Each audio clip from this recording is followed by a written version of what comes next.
Hello, today we will be working on a marine mammals dichotomous key. When you go to this assignment in Google Classroom, you'll see two attachments. You'll see one attachment that has the Google form, and you'll see a separate attachment that has this PDF document with the dichotomous key itself. And so what we're going to do is we're going to work through the first example of the first problem in the first marine mammal you're given, and you're asked to identify the marine mammal.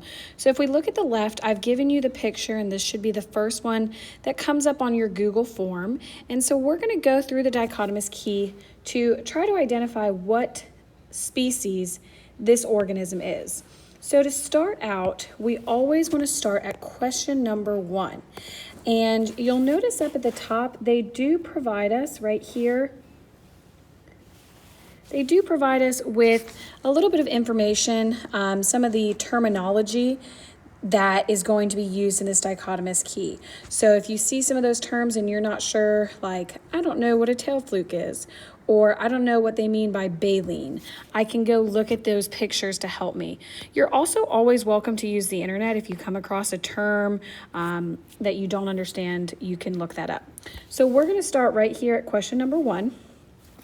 It says, does your mammal have teeth? You will see baleen if they have baleen. So when I look at this organism up here to the top left, right here, I see the word baleen. I'm going to go ahead and actually just highlight that. I see the word baleen right here, and I see it's pointed to the teeth or the accommodated baleen right there. And so when I look at my picture on the right, I don't see that same baleen on this organism. So I'm going to say my mammal does have teeth. Okay, so yes.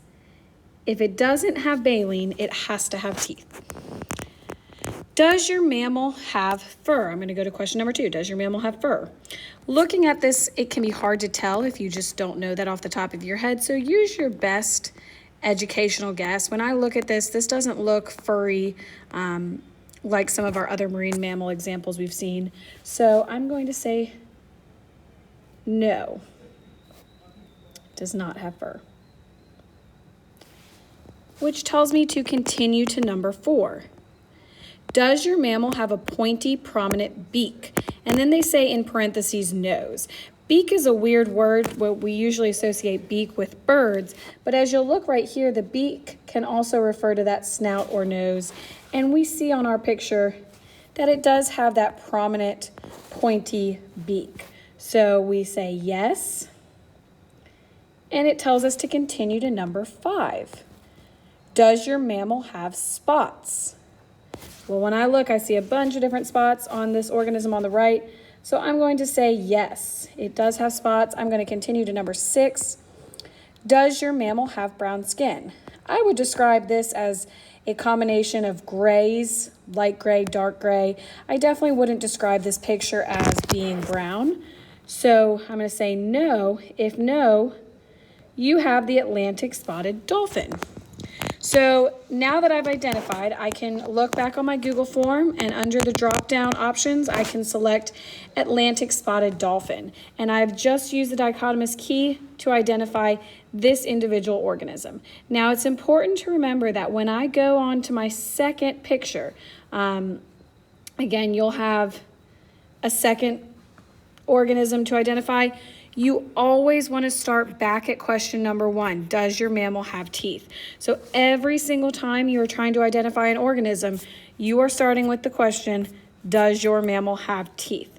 It either has teeth or baleen. So if you don't see that baleen like we see in our example picture, then we can assume it has teeth. So you always start back at number 1 and follow the steps it'll take you through.